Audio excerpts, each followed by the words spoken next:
Today we are discussing about the topic development of tongue.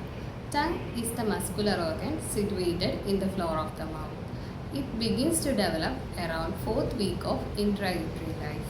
First, second, third and fourth pharyngeal branches contribute to the development of various parts of the tongue.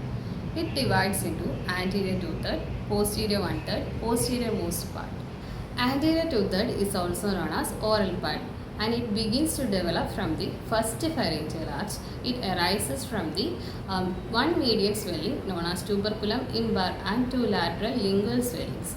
Two lateral lingual swellings grow rapidly, fuse together and overlap the tuberculum imbar to the formation of anterior two-third of the tongue, and it receives sensory innervation from trigeminal nerve.